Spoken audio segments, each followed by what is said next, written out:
Hey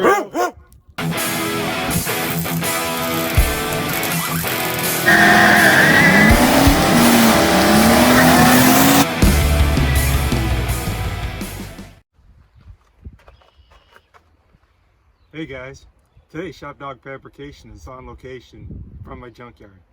The reason I'm here is actually I came here to get a radio for my daughter's vehicle, and I was going to test the radio to make sure it worked first. The vehicle that when I came to the junkyard, the vehicle they had listed, unfortunately somebody else had gotten the radio. But I figured, well, since I'm here, I might as well show you how you can test electrical components in the junkyard, because obviously they take the batteries and everything out of them and you can't test them. So what I did is, here's my 20 volt DeWalt battery. I put in 2 leads. This is the negative side, this is the positive side, and I color coded them black and red, so I know negative and positive.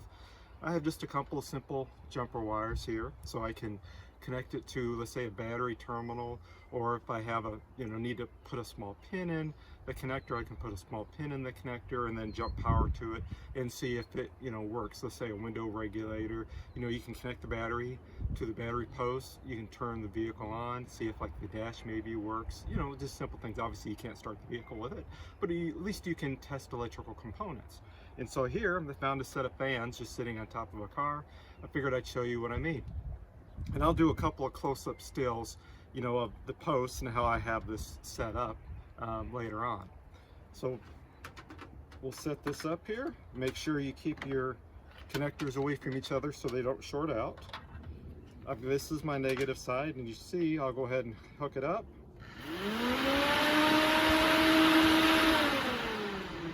And the fan runs. So you can test fans with it. Like I said, you can test wiper motors, you can test all kinds of stuff. Like I said, they take the batteries out, but you can bring your drill battery pack with you and test some components at the junkyard. So I hope you like this little short video. So hey guys, so I'm back in the garage, and I wanted to just show you a couple of quick things. So like we talked about earlier, I went ahead and marked my battery, and I did take a still, and if you look real close, you'll see a B plus and a B minus. I went ahead and put mine on a Sharpie here. Like I said, I'll put in a still. So you can kind of tell where this is at. If you're not exactly sure, I have a simple test light made up, and you can make one too. This is from an old Harbor Freight meter, those ones they were giving out for free. And I just basically soldered on a bulb and then put a little electrical tape on it. But just if you want to make sure which is which, you can see you can stick it in here for your positive, stick it in there for your negative, the bulb comes on. That's the way you know where they're at. But it should be your outside ones, but double check B plus, B minus. The other thing I did is I made up a new set of test leads. So these, basically all I got to do now is I made one out of black wire for negative, and this is yellow with a red tracer on it.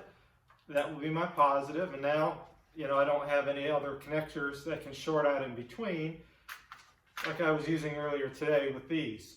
And then putting the alligator clips on these. The alligator clips could touch each other by accident and short things out.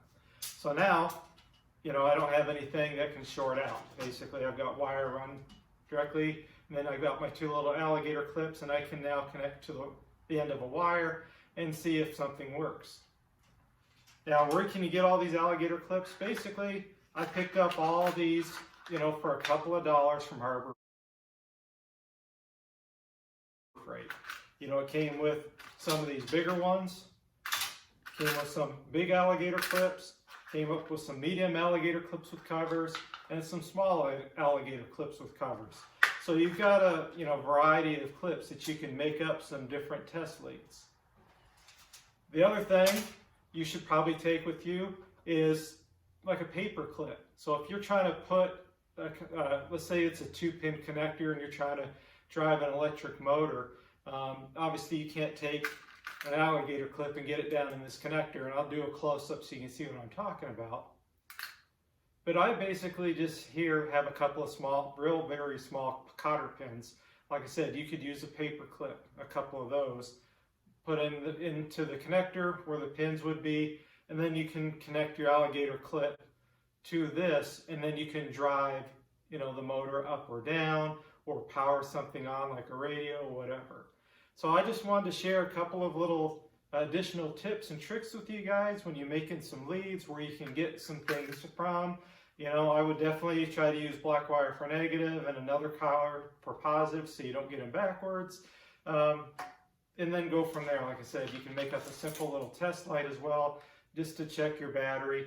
One, to make sure it's powered up, and two, you know, to double check to make sure which leads you should be using when you start doing this. So with that said, guys, I hope you liked this little short video. Thanks for watching. I hope you subscribe, hit the little bell for future content, and if you have any comments, feel free to leave them. Again, thanks for watching.